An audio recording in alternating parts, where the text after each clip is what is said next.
Greg and Richard right here on Talking Red.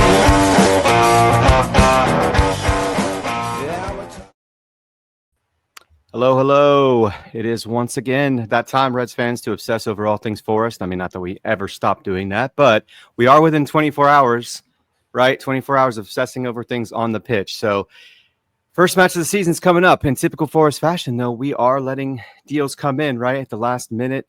And maybe that makes our gaffer feel like we're a little bit closer than he probably realizes.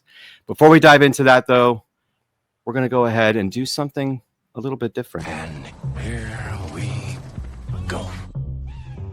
The owner speaks of creating new history, but I cannot see how you do that without Morgan Gibbs White.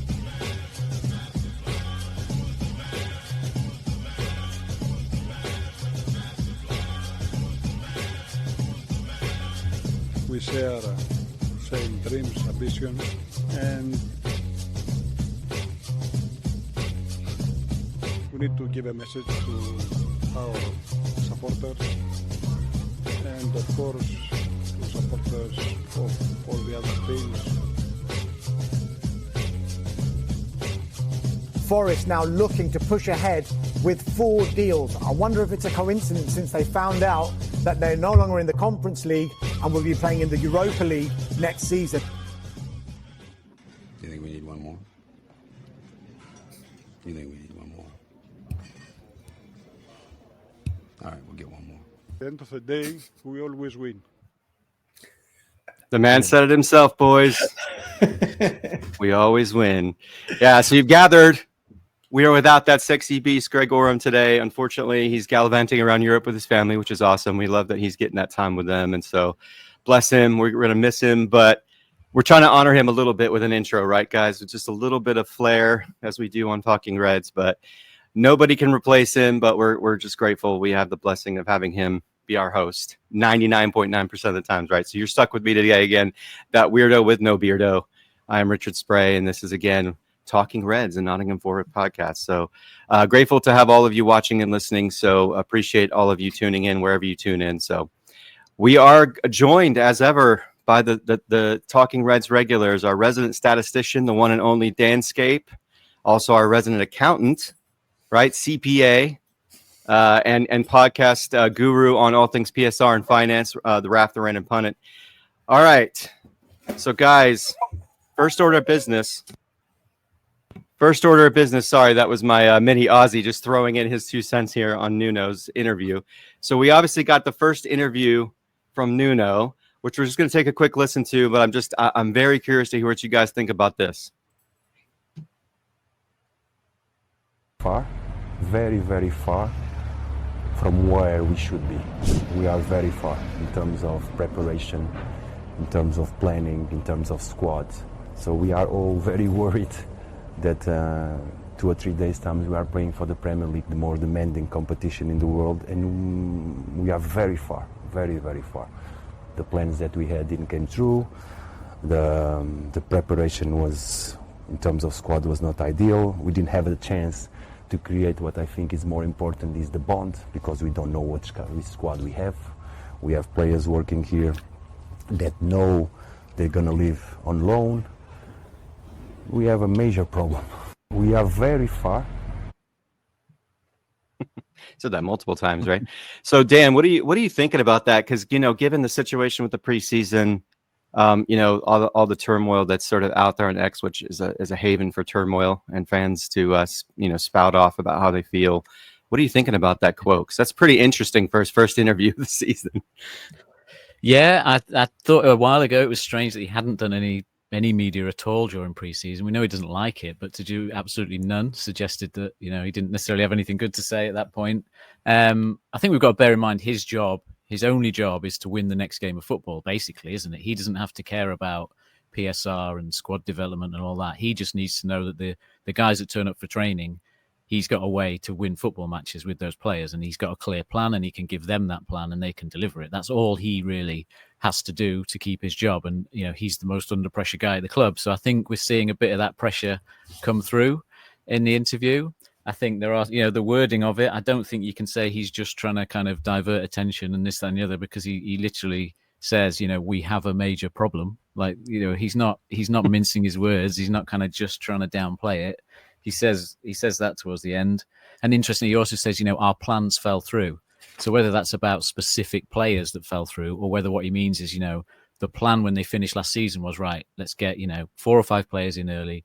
Let's get the bulk of the squad done, and then we can bring in a couple of like icing on the cake players at the end of the window. So maybe he just means on the bigger picture, the plan has fell through that the whole club wanted, I'm sure, is to get players in early, but it's not happened. So yeah, I think that a little bit of the pressure's coming through. I'm sure expectation levels haven't reduced on the basis of how the transfer business has gone, and he's obviously got to deal with that. Yeah, for sure. Yeah, I mean, those are all great points. Yeah, it's maybe he was feeling similar feelings that we were as fans, right, Raf? I mean, in light of what's happening right now, right? Because we are on the precipice. We are knocking on the door of a few signings here. I think we've got 3 that seem almost guaranteed, and you've got 1 that's looking very possible. So does that change how you perceive what he probably would be saying now? I mean, I know I'm projecting you into the mind of Nuno, which is a challenging thing to do because he's a brilliant guy. So what do you think about that? Do you think he's probably in a different place now? Oh, to spend a day in the mind of Nuno, that would be absolutely a couple of amazing. What a joyous place that would be. Unfortunately, I'm not, so I'll have to just guess and try and be as empathetic as I possibly can. I think there are a couple of really interesting points and quite important bits here, is the fact that last season we were that utopian greater than the sum of our parts, basically the opposite of every England squad. And to do that, Nuno is the man to do that. He did it with Wolves. He's done it with us. It's a wonderful, wonderful thing. But he requires that bond between the players. He's been robbed of that, quite rightly, because he hasn't had them. They're still not through the door, to be honest. The bulk of the key people that are going to get rotated. I actually think Jed Cunha will be used. Jesus will be used, right? So they've come through the door and they will be used. But other than that, a lot of, and we're going to come on to squad and squad usage, players that we're going to rely on won't have had that bond. So I think he's very right. And where I've been is, look, trust the recruitment team. For us as fans, we get the bodies through, the window closes, we're really happy. We look down and we go, oh my gosh, this squad can win the league, kind of thing. And we get really excited. But we don't have to train those players. We don't have to create the bond. And that's what Nuno has to do. So I think he's very justified. I don't think he's being alarmist. I think it is a challenge. But at the same time, Steve Cooper had to do that with about 20 players through the door and still managed to do it. So it is still possible to do, and there needs to be a bit of perspective here. There is a bit of gamesmanship being done here, I think, as well. Nuno is buying himself some time. He is about to get a gold-plated squad, it looks like, of what is about to be given to him. And he is effectively buying himself some time. If results do not go the way that we want to in the first 6 games, he has put down a marker to go, I didn't get my ideal preseason. This is actually not my fault. We're not where we need to be right now. So it's very, very smart. But what I did take from the interview very quickly is the fact that he went, we are all very worried. So I don't think he's having a go at Marinakis. I don't think he's having a go at anyone internally. I think, which many have suggested on X, that this is a club voice that is behind Nuno, that is having a yell at UEFA, having a yell at CAS for taking their time as well, and probably, which I think is legitimate, a bit of anger back at Palace, to be honest, because all of this was in our control, and they're the reason why we've not been able to get players in. I do slightly disagree on that. I think that's like a black and white way of seeing it, but I think we could have still brought some players in, before the CAS deadline. There's just, I'm not. I know that you sparked a lot of debate. Sort of think, yeah. I think you could still bring some of those players in to build up the squad to a point where he wanted it, and it feels now that it's a little bit obviously rushed because the season is tomorrow. Yeah. Do you know what? Totally valid other viewpoint. And when you put it going in the way, Dan, you went, well, how much extra money we were going to get through the door from between the 2 competitions? Does that equate to 5 signings worth? There's debate. You could say, would they come between the 2 competitions? Is that a factor? Maybe, maybe not. But I do think that, like Dan says, it's not as black and white as that. I do think that's a really good point. Yeah, it's a good point. Yeah, I mean, the great thing is he still remains that sort of that Jerry Maguire moment, right, that we've referenced in the past season. He's the ambassador of Quan, right? As Rod Tidwell said, he's definitely. I mean, he values that connection point to the boys. He values what they bring, not only in terms of how well they play on the pitch and what they can do and how they integrate into the framework of what he does and the structure what he does and the way that he likes to play and the multiplicity of the ways that he wants to play, but also just the way that they enhance the dressing room. And so, yeah, it'll be really interesting to see how that all unfolds and the videos will start to come out, right? Because we know there'll be plenty of all the videos this season, I'm sure. We'll get plenty of that. And we know the media team on Forest is absolutely fantastic. So, including that great video that came out that was supposed to come out right before the whole Morgan Gibbs White saga. And that's another thing. It's like, poor guy's been dealing with a lot of distractions, things that he probably didn't anticipate. There's a lot. I'm sure. And he doesn't. doesn't like all this media hoopla, right? And then we just had lots of media hoopla. He'll leave that to the owner, right? Which he's good at.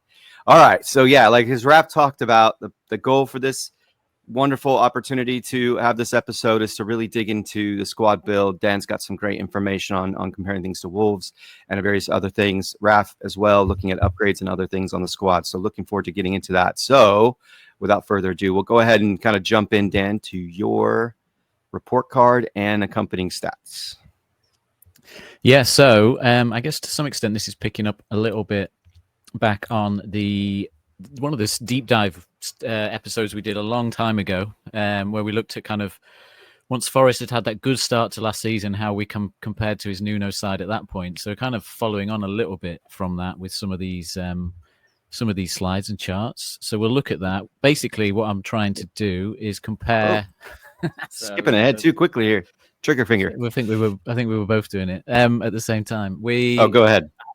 What I've done is I've looked at Forest from last season, which is in the red on all these charts. I've looked at the Wolves team that he had that finished 7th in the league and got to the quarterfinals of the Europa Cup in 2019-20, which is the black bar on these charts. And then I've compared it to Forest from 23-24, just as a kind of, to see how far we've come, where we finished obviously 17th in the league, and that's the blue bar on all these charts. So I'm starting with defence, which is the core of a Nuno team. Which we'll see as we go through this. And that's probably why he wants that time on the training ground to make sure everybody knows where to be defensively, because without that, we struggle. So I've highlighted a few things like as a ticker across where we compare to that Wolves team based on last season. So where can we improve and where did we kind of match that? I think this is useful because you can see what Nuno's expecting to get to himself. He knows he's been around the block and he's delivered potentially slightly better even than we did in certain areas of our game. So he knows there's room to grow. Last season wasn't necessarily the best we could be. So starting at the top, obviously goals against, the fundamental of the defensive side of the game. You can see we kind of just tip into that top 30% of Premier League teams. So this is a comparison of all the Premier League sides since 2017, basically. So however many teams that equates to, if you're in the top 30%, you're basically a top 6 side, if you like, because that's what 6 teams out of 20 in the league, that's where you'd be. So we just sneak in there in terms of our defence, but you can see on the bar below, the black bar, is that actually that Wolves team from that season was another 10% above us. They were right in the mix as a very, very much a top defence. So we can still improve defensively on the raw numbers of goals we concede. Obviously a massive jump from the blue line on that one, from where we were. In terms of the expected goals against, this is where we drop quite a way behind that Wolves team. So whether that's we got away with a few chances that opposition missed, or whether it's down to our goalkeeper, which we'll come on to in a minute, we're 30% behind where that Wolves team were in terms of restricting opposition chances. So there's actually a big improvement we can still do as a team, as a defence in that area. Clean sheet wise, we matched them exactly right in that green zone in the top 6, which is great. Goalkeeping is a massive jump up. So Matt Sells last season is right up there as a top 6 goalkeeper, as we know. And that, compared to what Nuno had at Wolves, is a massively, almost double the kind of score. And compared to obviously what Forest had in 23-24, as we know, that was a bottom 5% goalkeeping setup. Shots on target against, which is the next one down. So this is where, again, it's interesting. It relates to the expected goal. So we actually started the season really well on this. We were restricting the opposition teams, but you can see here The red bar is right in the mid-table sort of range. But that Wolves side he had was a top 6 team at stopping the opposition getting chances on goal. So again, there is actually a massive room for improvement still to restrict teams more, which is what comes down to your shape and your structure on your pitch and knowing your positions and all that. Well, and is that probably the one stat that you can probably isolate? Because I think you brought this up during the season, especially we were on that stretch run where it just seemed like things weren't working. We had a few shaky sort of defensive performances, and we kind of were thinking, oh goodness, but it seemed at the time we were scoring goals too, so it wasn't too bad, right? But it was clearly not operating at the same level, and we were saying we just need to get back to being ourselves. That was often the phrase that we're using. So do you think that stat alone right there is probably is a major, maybe it's an obvious question, major contributing factor? I think we tried to just adjust our style. We tried to almost tweak it, didn't we, to create more. And we lost a bit of that, and I think what you'll see on the next slide in attack is that, again, that Wolves team managed to do more of both, albeit still a defensive lean. So again, it's getting that balance. And what's really interesting on that is if the blue line for the 23-24 team is actually better. You know what I mean? Yeah. So yeah, we actually restricted teams to less shots in 23-24 over the whole season. But there was that split in the season, like you say, where we seemed to sort of loosen up a little bit. The average tackle position is more about style, but you can see Nuno's team's always right down there in terms of, the 3 sides that we know about are right down the bottom. He's not someone who's pushing teams to press high up the pitch, and then the S-Houser is there just for fun. We are 100% the highest scoring shithousery score in my data last season, and a lot more than Wolves. That wasn't necessarily part of his Wolves team. We need to frame that, buddy. Put that on Raf's wall. I love it. I love it. So the same sort of thing for attack. I'll not go through all these because they're not, they're sort of more about style, some of these, but it's the same thing for attacks, the same colors, the same bars. So goals at the top, obviously the fundamental thing at the end. So that Forest team, outscored the Wolves team and outscored ourselves from 23-24. We kind of know that, but it wasn't quite into that, top 6 sort of bracket in terms of the number of goals we scored, but perfectly good. Not far off. No, exactly. Yeah, not far off. But where the difference comes in is obviously the Chris Wood factor and the expected goal score. So the actual quality and the number of chances we were creating drops off massively last season to the point whereby it was actually a long way behind the 23-24 season even.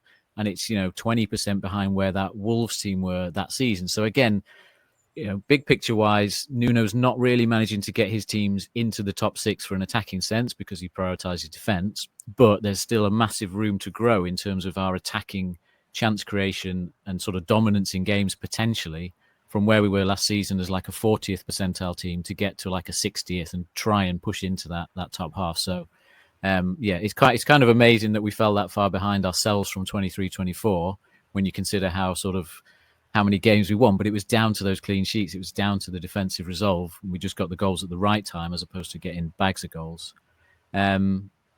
Moving on down, we know about possession.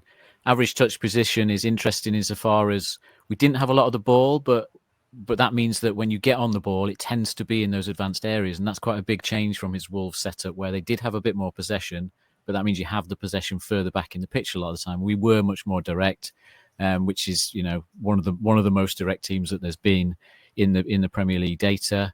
And then the last one down the bottom, obviously set piece threat. This was a massive part of our game last season. You guys talked on it defensively before the season of if we could solve that problem, but in an attacking sense, when you look at the fact we don't create a lot of chances, the fact we are almost a top 10% team over the last 7-8 years for the set piece threat we posed last season, and we obviously delivered with goals, was a huge part of our game. Without that, we would have been a mid-table side pretty much. So whether we can deliver that again this season is a big question. But overall, I think it just shows that attacking wise there's work to do, but you're never going to get with a Nuno team a hugely attacking side.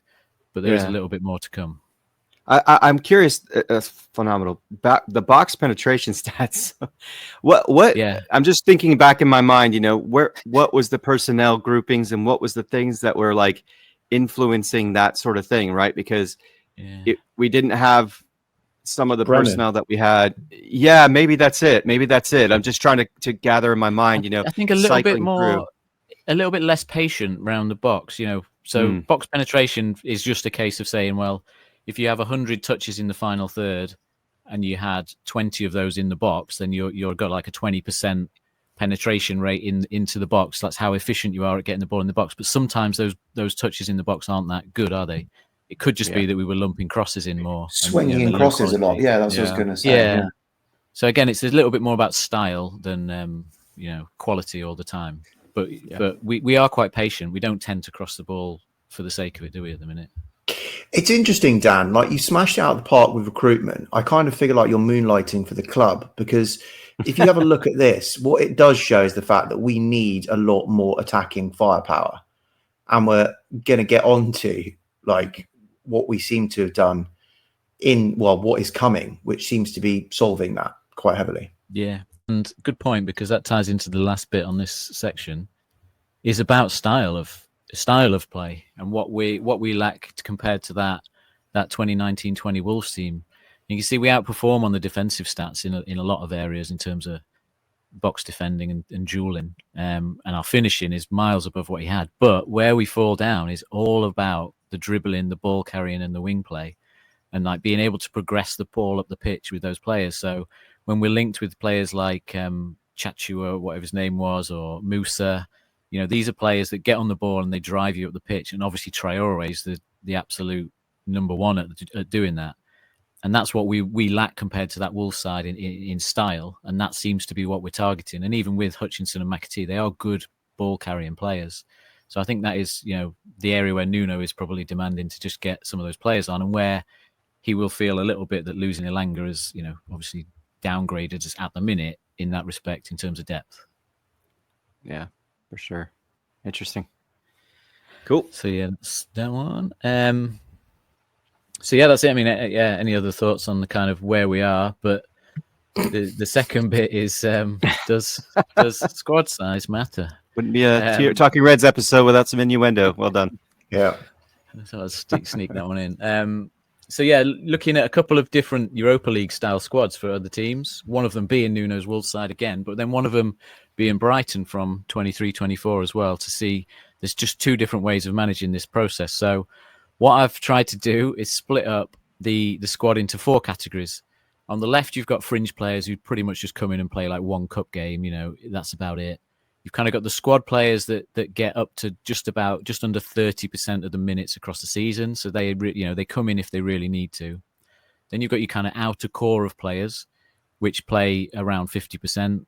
And then once you get above 70%, that's your core group of players. That's the players that, if they're fit, they go out and play every single game.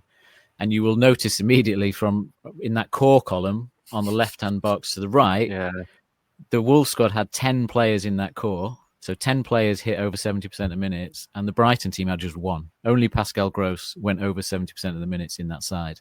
So although when you combine the two right-hand side columns, it's not that different. Wolves had like 14 players in the bigger core, and Brighton had 16.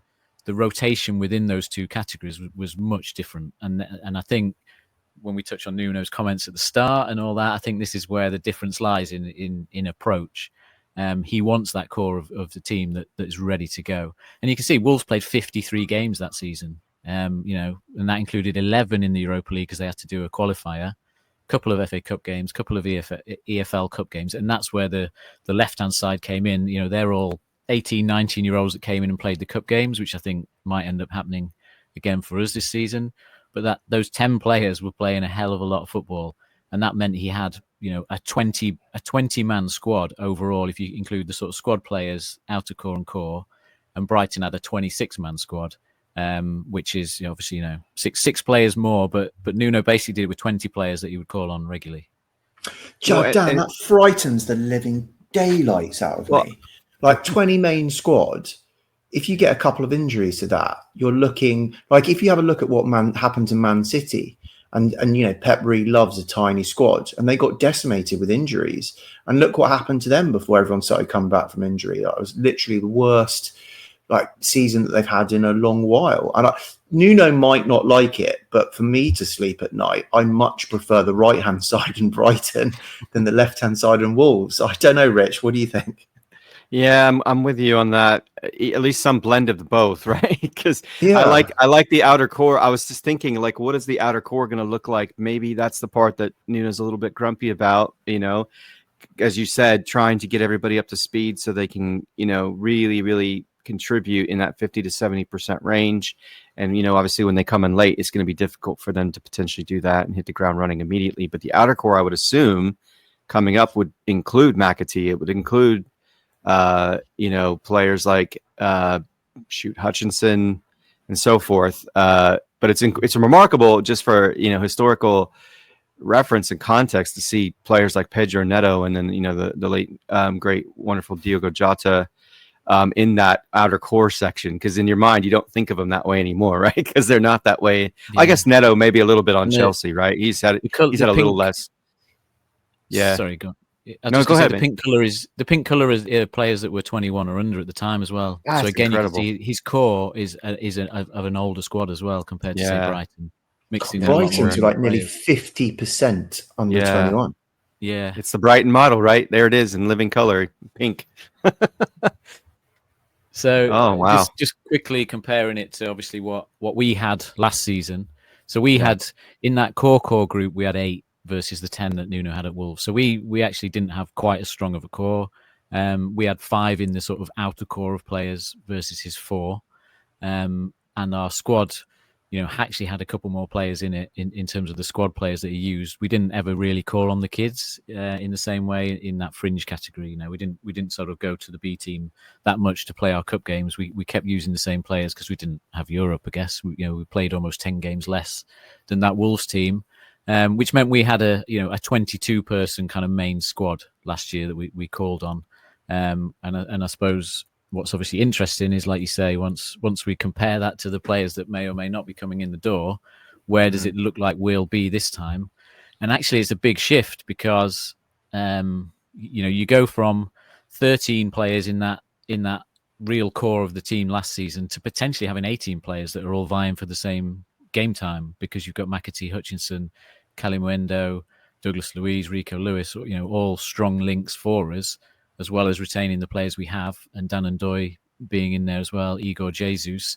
All of a sudden, you've got a lot more competition for it. And I know Nuno's written elsewhere about having, not necessarily wanting to have 2 players that are competing for the same spot. He almost wants a player that knows they're in second place and it knows that their job is to come on and do 20 minutes off the bench. But that's going to be a change if these deals all come off. We're going to add 5 more players into that real core of the group, even though the main squad will be still 22 players. It's a similar. Yeah, he may not like that, right? But I think it speaks to the problem we had last season. I think Raf referenced it, and maybe he's going to. So apologies, buddy, if I'm stealing your thunder here. I was going to say I think that gives you more firepower. It gives you a little bit more to offer when you're in a situation, because everything that we'd heard in the off season was, and even leading towards the end of the season when things started to somewhat collapse at the end as we were, seeking after Champions League, which we all agree we didn't expect to happen. But I find it interesting that he's going to have a little bit more at his disposal. While that may not necessarily fit the framework perfectly in terms of what he was doing at Wolves, I think it is good that we have a little bit more opportunity to spell players. We need that clearly. That's an obvious thing. We need that based off of how many matches we're going to be playing in certain stretches. But yeah, it gives me a little bit more comfort, Raf. Not about you, but compared to what we were looking at a minute ago, when it came to the Wolves situation, right? Yeah, no, definitely. And I think this is the bigger picture. Yeah, it's not ideal now. Nuno was like, the thing is, when we go and actually play tomorrow, I don't know when this is going to go out, but if we go tomorrow, Sunday, because this is Saturday, when you look at the bench, X will explode all over again because it will be a really weak bench, right? But as we did in the preview show, it's not all because they're actually their first 11 compared to our first 11 is weaker. So, it swings and roundabouts. I think it buys us an extra week. Because we'll get time to get those in. Hutchison is already playing. He's already up to match fitness and sharpness because he's already playing in the Championship. It's Nuno's bond factor that he doesn't get out of that, of him getting bonded. But let's take a very quick step back. The bonding, we've got to jump on this, and it's not lost on me that maybe we've gone in for a Rico Lewis when we weren't because of the time situation that we were in. We chose a Hutchison over a Bakwa, for example, because of the time situation we're in. Hutchison, McAtee, Rico Lewis, Anderson, Morgan Gibbs-White, they've all played with each other in the under-21s, right? For example, 2 years ago, all the ones that were still in the under-21s this time, they were all the senior players that played with Morgan Gibbs-White and that lot. So they've already got a bond that goes all the way through the kind of core of that team. So I don't think we shouldn't panic button of where Nuno is. He's painting a bad picture for his own survival, I think, more than anything else as well. Expectations are going to be massive with that squad, like I've said, but we're not starting from zero. They're going to have fitness coming in, and they will know each other from the England setup. We'll come on to that, by the way. It is mad that we have basically got the future of the England team all the way through our squad that's coming in. It's absolutely mad. Yeah, one who's on the verge, playing on the senior squad, and Elliot Anderson, who knows the culture, right? Well, and Rico Lewis already is. Oh, there you go. Has already been called up. Yep. Hutchison has a good shout of being called up. Anderson should be called up. McAtee is on the fringes of being called up. It's bonkers. Imagine when it comes out, we have more players than anyone. It'll be Forest, 6 or 7 players in the squad compared to anyone else, like in the England squad. It's going to be crazy. Indeed. Dan, that was incredible, man. That was fantastic stuff. Expect nothing less, right? Yeah. Top draw, Dan. Top draw. Absolutely. Absolutely. Yeah. Taking that whole, I loved when you were talking about it before, because I think you actually did something like that last season when we were doing our stats episodes, and you kind of touched on just squad size, but this was, it's a great deep dive. Thank you for that. Anything else? Very quickly, Rich, just because, we're not doing this live, so it's not as effective, but the ever fountain of knowledge that's always reliable, Nick Hemphill, who I absolutely love. He's such a top chap. So we do have confirmation, the fact that Callum Wendo is now signed, and he's come in for 26 million quid, 25, 26. John Percy said 25. Everyone else is saying 30 million euros, which is 26. That is total package.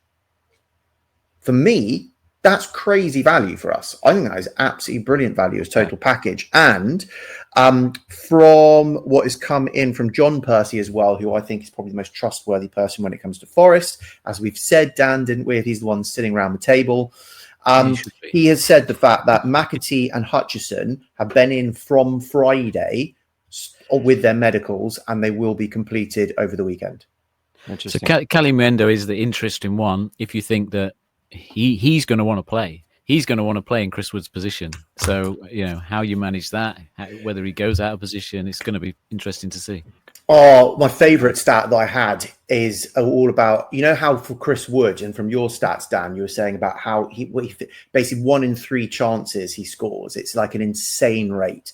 And he's untouchable basically around the world, which is probably why he should have been in Ballon d'Or. But anyway, from that perspective, Isak's at about 1 in 5 of where he scores. I pulled off of FB Ref, and it's going around X like wildfire. But actually, Callum Wendo in the senior team has got a better finishing rate than Harry Kane. And he's ahead of everyone else other than Isak, basically. Well, and Chris Wood. But he is in that rarefied air. So he's a very Forest player. He gets chances. He finishes them. It's really, really good. And he's a good penalty taker. Just to add a little, that fits to the squad because we're all good penalty takers. Yeah, exactly. So, exactly. All cool, right. It is your floor. Cool. I'm going to keep this quite as quick as possible because it's kind of a little bit on what Dan was doing. Am I presenting or have you got it? Oh, you got it. Perfect. So on this whole debate that we've had, and you showed how Nuno really doesn't like using more than the core, but it's all about substitute usability. And has he novated slightly away from that Wolves aspect? Now, what this doesn't really tell us is on what minute these substitutions were made, i.e. is he still using the core for 70% and then bringing players on for 5 minutes, like at the end or whatever it might be. But what is really positive, given where we're about to have a look at potentially the size of the squad that's coming in, does he actually use his substitutes? And when it came to last, and this was as of, so it was kind of around March time during the season, last season. But if you have a look at what Nuno was basically tied for about 4th, but we're just under the Hammers and under Ipswich. But having a look at this graph for those that are listening, we've got the average number of subs used per game, and we come in at around about 4.6 of our 5 per game. But then on the other axis is actually the goal involvements that have come from the substitutes. Now, when it comes to the number of subs, Brighton were out at first, then it was Fulham, then it was Southampton, and then we were pretty much on a level pegging with the Hammers and Ipswich. So we are actually, Nuno is using his bench, right? And probably why we weren't even further up is that come the end of the season when people were injured, he wasn't trusting the depth on the bench to use more. But I don't think there's any lack of willingness for Nuno to use the bench. Now, where we sit, though, on the effectiveness of the players coming on, Bournemouth are in an absolute league of their own, right? They had 15 goal involvements from their substitutes that far. I don't want to hear that. I don't want to hear that. Yeah, no, well, yeah. But it is just the way that it is. Fulham then came in second. Arsenal came third. Brighton came fourth. And those second, third, and fourth were kind of around each other, around the 10 mark, right? We actually came in fifth, around about where Leicester were, which is also quite annoying. But we were about fifth. So we're about fifth on how much we're using them, and we're about fifth on the goal involvements. But you would imagine the more subs you use, the more chance you've got goal involvements. The reason why I think we're not higher up, one could be a factor that we didn't trust and we didn't have the actual quality on the bench that we wanted. But quite a lot of the time, we were 1-0 up. And so we were Morato timing and we were holding on to what we had. So it wasn't in our DNA to go chase another goal, as it were. So goal involvements weren't naturally what the subs were being brought on to do. But I think that might actually change as we go through. So yeah, that's what that one's all about. So I think if we get better bench, we will actually see far more effectiveness of subs being brought on earlier, potentially, and having more impact. But I think Nuno's willing to use them. So this is where we get, and I don't know why the formatting's gone a bit weird on there. It's cutting off at the bottom new winger, which is Callum Wendo, but new winger 9, which is Callum Wendo. But what I've done here is taken the bench that we saw kind of at the tail end of last season, of which is it looked a little bit like Miguel, Moreno, Toffolo, Morato, either Yates or I'm calling it old Sangare, who hasn't stepped up like we've seen in pre-season. Then we had probably a Danilo, we had a Sosa, we had a Jota, and we had a Taiwo when he was fit. That's kind of what our bench looked like, and that was what Nuno was picking from in those stats. Now, what everyone has been talking about is we need to upgrade our bench. We need deeper options. Instead of just having that 12, 13 players that he can trust, we need to be able to trust as per Dan's thing. So Dan, what you were saying was about 18 that I think were in that core that we're moving to, wasn't Go to 18, yeah. Yeah, so this is about giving him 18 options.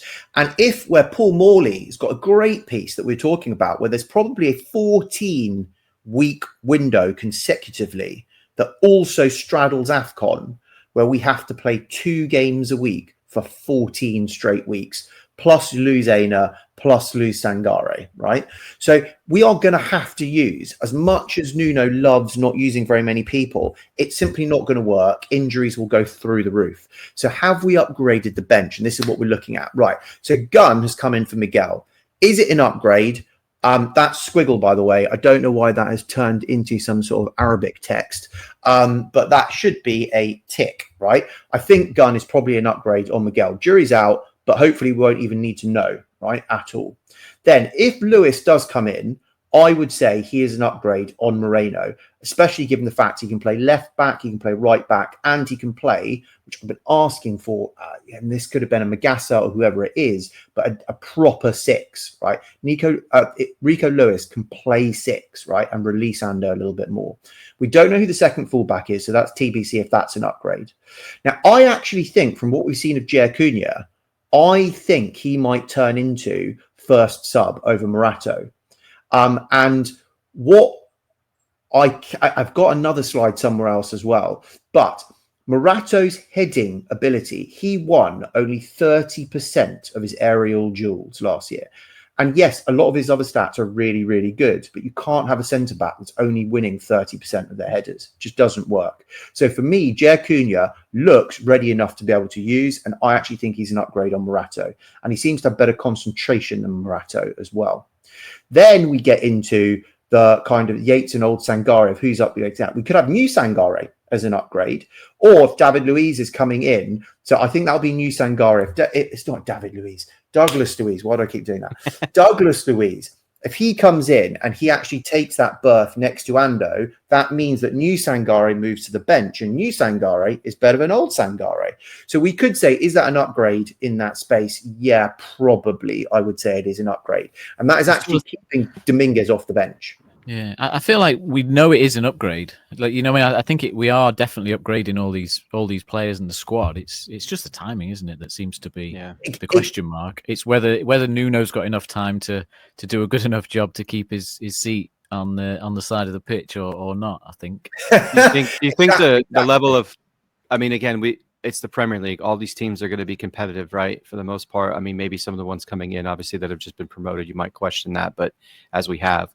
But would you think too that it's obviously a benefit, even if they're coming in late in the window, Dan, that they're playing teams that they can probably deal with, and it may not affect us as much. So maybe he's got a few weeks to kind of integrate. I mean, maybe that's a bit too optimistic and diminishing the value of teams like Crystal Palace and West Ham. I was going to say, yeah, I think Palace are very settled for their starting 11, aren't they? That's the thing. So I think it's still just going to be really tough. I think it's one of those where you could almost say that next season with these players, if they all stick around, we'll be really good. But this season, it's getting through. It's getting the momentum, isn't it? It's all about moments. If you have a few bad moments at the start, and this is why I think Nuno is so keen on the preseason and getting off to a good start, is that it just can drain away the belief, and the rumours start. You know, it is all about momentum in football. We didn't have the best start last season. No, but we had that moment with Liverpool, didn't we? That moment. We did, but that's what a good few games in. But again, for those that are listening, Danilo's going to get switched up for McAtee. Sosa's getting switched up for Hutchinson. Jota's got replaced for Jesus. I would say it's kind of that 10 supporting the striker role. And Callum Wendo's come in for Taiwo. Every single one of those is an upgrade. But again, the depth, if we have a look at how many players, last year we had 23 senior players, but that included 3 goalkeepers. So there were only really 2 non-goalkeepers that were backups, that if we had the whole squad fit, that didn't make the bench. But with this now, if we assume that Jota is going, then we've now got Morato, Bolly, Yates, Dominguez, Taiwo, and better under 21s like Abbott having moved on a whole year as well. Moriera probably a year on as well. Those are all backup players that don't make the bench. And to really signify this very quickly, Dominguez started 23 games last season.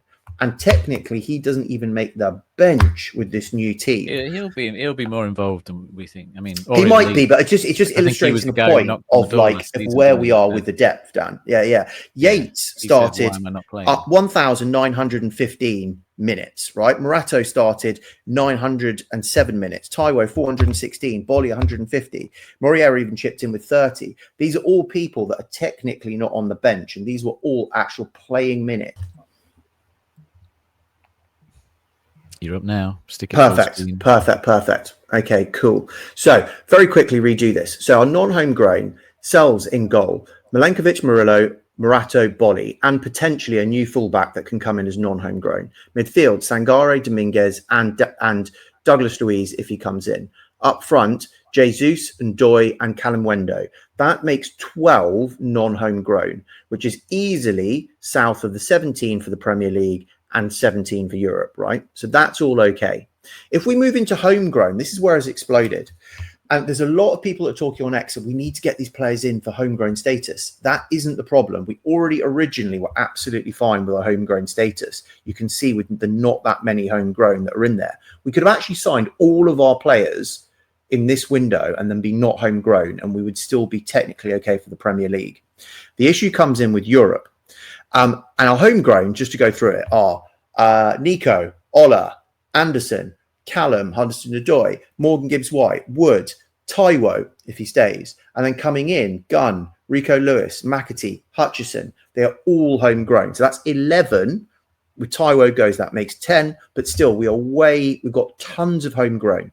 The issue we've got are club grown. And we need to have, if you break down a 25-person squad, you're allowed to have 17 that are non-homegrown. You're allowed 4 that have to be forest grown through their academy, and the balance of that 4 can be then homegrown from anyone else's academy in England and Wales. Okay, our issue is Yates is the only club grown player that we've got. So what does that mean? That means the fact that currently we lose those 3 spots. So a 25 squad goes down to 24, 23. Do you not think Abbott's pretty much nailed on for UEFA? I would think so. The European squad, wouldn't you? Maybe even bought. He can do, but but he's under 21. So what we're looking at is potentially, well, you could have Abbott, but we're trying to show here from the fact is, and again, we definitely need to look at this. Abbott might be able to pop in, and we can have him as club grown, put him in there to free up another spot and elevate him from the B list to the A list if you're allowed to do that. That's the one thing I haven't looked up. So at best, we might be able to have 23. Okay, but it's either 22 or 23. But we can see here we've got 24 people in the squad. Okay, already. So that is potentially dropping 1 or dropping 2 that we cannot register. The other thing to note is Jair Cunha, if we do want him, or Moriera, they can't just be B listed because they haven't been at the club for 2 years, like consecutively. So if they wanted to be added to the squad, they can't, like everyone else on the B list, they would need to take up a squad place themselves. So this is where the rules are slightly floating around. This is the problem where it's not about getting homegrown in. We've got so many of those already. It's about getting club grown in, which is why someone like a Darlow or a Cash coming in but do is you a game think we changer. need to do that for the sake of it, if you know what I mean? Because it's going to cost No. money. No, we don't, because we're going to have to rotate, as those we've spots, seen. You sort of can't do anything about that now, can you? You can do No. something about it in 2 years when your academy produces some more players. Exactly. But for this again, we need to share minutes around, and it's just Nuno managing the fact that some players that are going to be playing the Prem aren't going to be playing that, and you get a little bit of rotation that's going on. Every club has to do it, so it's not the end of the world. But ideally, and I think Bot will be used as the number 3 goalkeeper. And I think that's where we are. So we're not far off. We're not having to leave masses out, but there is a little bit where you might see 1 or 2 players that don't get registered for Europe, but will be registered for the Premier League. But you can see all these players coming in. We are absolutely fine in terms of non-homegrown for those players that are coming in. So that's really what I wanted to do, just to quickly show that. Cool. Excellent. All right. And we need to ask everybody to like and subscribe as per usual. We're on all the socials. We get we're out on Spotify and we're out on Apple Podcasts. So please check us out there. Give us a 5-star review if you're inclined to do so. Hopefully we get those coming in soon. We've had a couple. We've been really grateful for the comments that have come in on YouTube. So all those who have commented, really appreciate you sharing some of your thoughts and so forth on the episode post episode, not just during the episode, but also those who come on the episode live and are able to comment and so forth. We really appreciate the support. All right, Raf, I think it's your show, buddy, when it comes to very quickly PSR. You got something else, Joe? No, that's it. That's the last one. So I will do a better job sharing my screen this time. And it is this one. Cool. Yep. Okay, so very, very quick recap, because we've done this last show, but for those that are listening, very, very quickly. So we've sold Turner. We are in the process of selling Miguel, and we estimate that will be probably for about £5 million, we hope. Omobamidele has been sold. O'Brien has sold, and we think that was actually 3 million, not the 5 million in the end of it, because they had to give him larger wages. Danilo got sold with 10. I've taken off 10% selling on fee. Stamanic, as of yesterday, looks like he's being sold to Swansea, and it looks like the fee is going to be £4.5 million that have gone out. We think Bowler might get shipped out. We're not entirely too sure. We don't think Dennis is going to get shipped out. Taiwo, if he does go, now we've got Callum Wendo, we think he'll probably go for about £10 million if he goes. He needs to go for some. This was amortization of what was left on the book in May. That is now more like £7.25 million. So he needs to go for probably 7.5 or more for us to be able to make a profit. Jota looks like he's only going for about 5 million, but it looks like we probably get a 50% sell-on fee and book the profit into the future. Alanga, 20% sell-on fee. He's been booked in. Sosa, he's been sold as well. We've got then now the new contracts. Morgan Gibbs White onto 150k. Nico onto 90k. Ola onto 90k. Sells onto probably 65k. Callum, we've baked in to fact he probably is going to sign a new contract and him be put onto about 120k. So that's all one baked in. Morgan Gibbs White and probably Callum onto 3-year contracts. Ola and Nico have signed 4-year contracts. And Sells, he didn't get an extension on his time. It was just giving him better pay. So that's kind of assumptions that have gone into this model. Then we get on to the juicy stuff. This is where we look at the players and probably what they've come in for and how much. So as we've just said, Callum Wendo is a done deal and he has come in for, I think that is at 30 million euros, which is 26 million pounds. This figure might go down because that was total package. So it might be less that is up front. We might see that number come down over the next week when we get confirmation.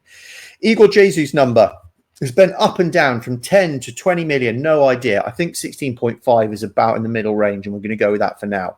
McAtee and Hutchison, as we've said, they are doing their medicals right now. McAtee was reported to be 22 million up front. Hutchison, I think, will have to be quite a lot up front, given his release clause was 35 million. That would have been all up front. But that might come down a tiny bit in terms of package. And Doy, we knew, has come in, right? Douglas Luiz, if he comes in, I was estimating it'd be about 26 million. But, Dan, you're thinking it might be a loan. It's been reported that way, hasn't it?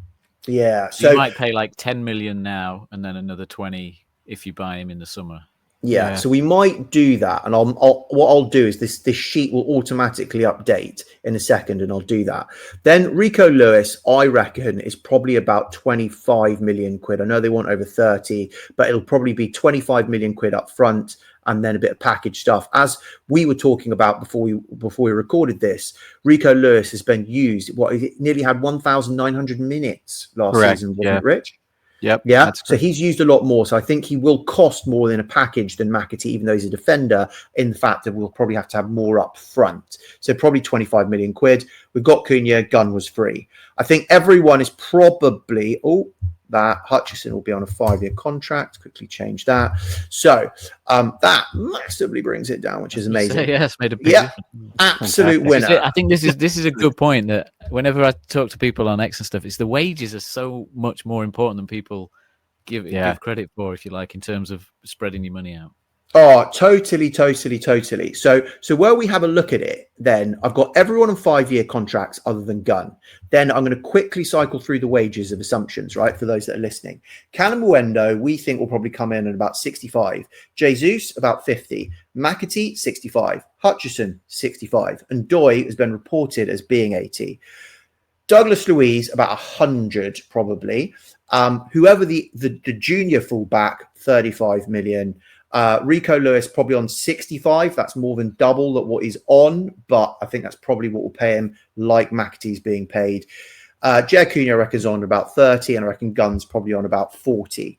So if we put all of that through the gubbins, and also what I've done is on the Athletic, it was reported that the Bally 1-year contract that we've got for sponsorship is 10 million, not potentially the 14 that we thought. That is still 3 million better than we had per year with the old sponsor. So I've added that in here as well. Now, what does that mean? That means the fact that we have saved about 95 million pounds, right, off of where we were last year in our roster. Now, the good stuff, we've cut basically amortization and wages by selling players of nearly 42 million pounds off the bottom line. We're saving 42 million pounds, £2 million by getting rid of players. But we've also made about 53 million pounds in profit by selling those players as well, right? So I know everyone is going, oh, we've sold for 100 million here and all this type of stuff. It's actually about 53 million pounds in profit that we've got off the selling of those players. But that couples together for a one-off for this year of 95 million quid, right? Now, what we have got are the extra cost of the new contracts that we've given out, all of these players, the amortization that we're now taking onto the book every single year, the wages we're taking onto the book, that is costing us about another 80.5 million quid. Now, the good news is the fact that we are probably now 8 million short of where we need to make PSR, right? But there are variables in here. There's a lot of guesses that are in here for things. There will be bonuses that might be higher or lower, especially with European competition, that need to get factored into here. Our performance in the league might suffer and we get less in terms of prize money. But we're going into UEFA now, going to Europa League. That could be 20 million pounds. That could be north of 20 million pounds. So actually, when we do all of these things, I think we will probably be okay for PSR if we get in the players for the way that we're talking about. We will, if we do well in Europe, well enough in Europe, we don't totally tank the league, then I think we will probably be okay for PSR. We'll make up that 8 million in UEFA revenue, less what we lose in the league for finishing less than 7th place. We will probably be okay. But what I want to highlight for the final thing is this year, we are probably okay. Again, dependent on that performance in Europe and in the league. But we do get a problem the year after in 26, 27.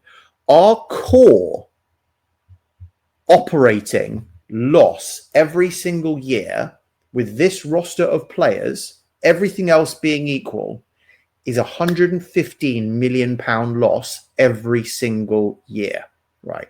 Now, the good news is the fact that we may be moving away from PSR and we're going to go to squad cost ratio. And hold tight, I've been asked for it. I will be doing a sheet and adding squad cost ratio onto here to then look into the future of how we are, because we'll also be using it for UEFA competition as well. So we may move away from this PSR figure, but I just want to highlight what this is doing to the core business. So we have to be a Frankfurt.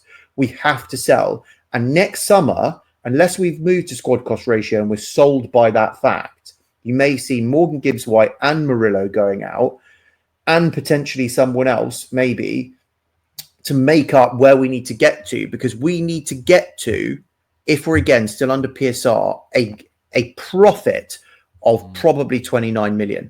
Now, but very, very quickly, if we exceed our PSR limit this year, it has a double win, right? Because we will get less that we need to make next year in terms of that profit, but it carries through as a double. I won't get into the complications, but for every pound, 100, or every £1 million that we go above our PSR limit, that helps us out 2 less that we need to do next year in terms of making savings. Okay. So actually doing really well in UEFA and not tanking the league will dramatically help us in what we have to sell next summer after June. Now I'll leave it there because that's quite a lot of information, but those watching, again, you can digest all of those figures over your lunch or whatever it might be. But that was just explaining for those that are listening as well. Fantastic. See, I told you. PSR guru, resident accountant. Thank you, buddy. That was fantastic. Basically going all out, aren't we? We are going, which we did, by the way. When we came up, we were banking on we were staying up. Otherwise, we would have had serious financial problems. Marinakis did it when we came up. He's now doing it again, going into Europe. And he's going, I'm not messing around here. But we are going to try and actually win this thing. I reckon he's actually going to try and win it. 100 million of sales potentially next summer. Something like that. I mean, we kind of expected that to happen, right? Yeah. I mean, it's got to be profit. But everything that we've sold here, that was what, 50 something profit. It's got to be 100 million in profit. That's the thing. It does worry me a bit, because how do you actually get to that figure next summer? But we'll worry about that. Well, and again, it's that double figure that can come down dramatically. If we do well in the league and we do well in UEFA, that number will come down dramatically. Spurs managed to make total revenue £120 million through winning Europa this year. But a lot of that is to do with their stadium that's larger than us, a lot more corporate stuff that's larger than us, their sponsors that are larger than us. But at the same time, if we actually go really, really deep, it should be a number in total for revenue much bigger than £20 million. And that will actually take all the pressure off next year. And I think that's what Marinakis is basically going all in poker terms, shoving all his chips in the middle and just doing Here you go, Nuno. Deal with these 5 players. And that's why Nuno's done his press conference to buy himself some time, because the pressure's going to be massive. Yeah. But fans out there, as a base, how exciting is this? We are basically being given a gold-plated squad this year, I think. For sure. Excellent work, man, as always. Appreciate that. Before we get to final thoughts, because we are at that hour mark, I want to give some time to the wonderful Stu Freestone, Forest fan, and the proprietor of Cheese Trader. This York shop is a cheese lover's paradise. The Cheese Trader is home to an array of fine British cheeses, not only selling it, but offering an epic cheesy street food menu too. Guests can choose from a main dish and then select all the different types of cheese they'd like on top, alongside an array of other toppings. We tried their loaded fries and posh cheese toasties, both of which were absolutely smothered in gorgeous melted cheddar. We even chose a whole camembert to top our fries, which was so tasty, like a cheesy salt and pepper dish. The posh cheese on toast was some of the best toast we've ever had, with so many amazing flavours to it that perfectly paired with the cheese, tucked away just off Grape Lane. This is the perfect spot for a great lunch.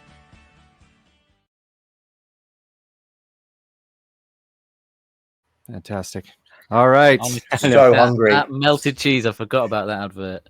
Oh, it's so good. So good.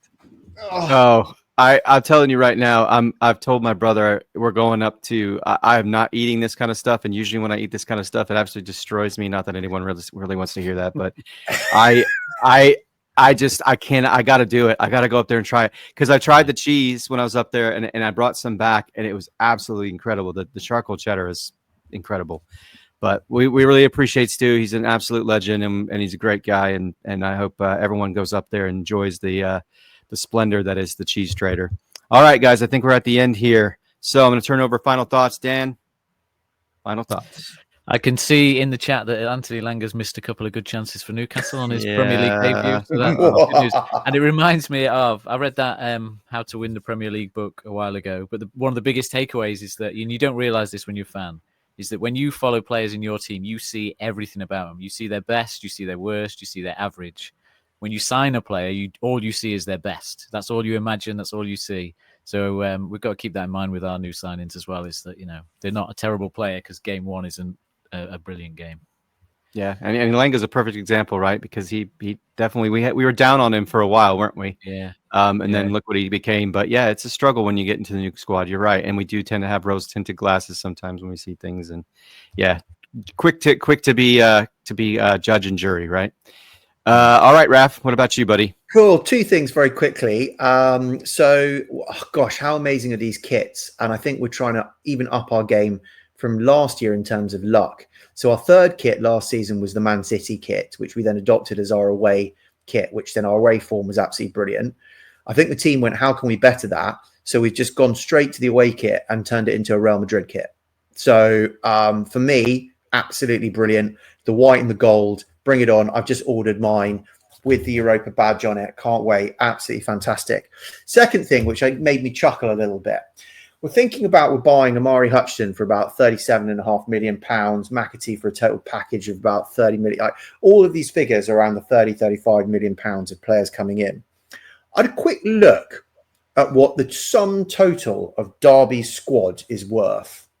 It is worth £34.5 million. So I think we can probably put an end to this actual rivalry. It's now just banter. It's not really a rivalry anymore. But yeah, I just think we are stratospheres apart as clubs now. For sure. That's the best way to sort of end this podcast, right? A little slam on Derby in there in the doldrums. I do have a couple of things real quick. One, I want to give a shout out to one Daniel Cook for this Ole Miss rolling in fanzine. Sorry, couldn't get my words out there. Dan's did another piece for this upcoming edition, and we really appreciate Ole Miss rolling in fanzines. An excellent publication.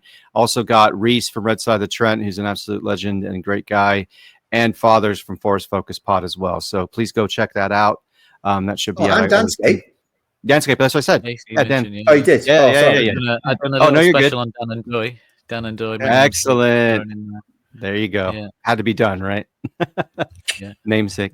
All right. And then the last thing, in honor of our owner, who many just feel like is this bloviating, like media attention person, he's created this thing called Magic Moments. So Nottingham Forest is proud. I'm just going to read this out real quick. Nottingham Forest is proud to launch Magic Moments, a powerful community initiative spearheaded by club owner Evangelos Marinakis, which will see 30 tickets for every home fixture during the 25-26 season donated to children and young people most in need within Nottinghamshire.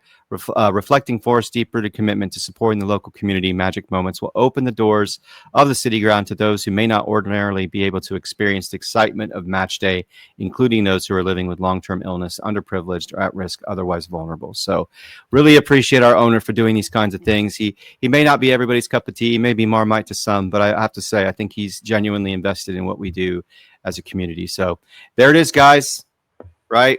We didn't quite hit the 40-minute mark we were hoping to hit, but lots of great information. Please stick with it. Please listen. Please subscribe as ever. But we really appreciate everybody. It has been an absolute pleasure to share the airwaves with these guys one more time because they're absolutely incredible what they do. But until then, come on, you Reds. A win at Brentford, or win at home against Brentford is on the way.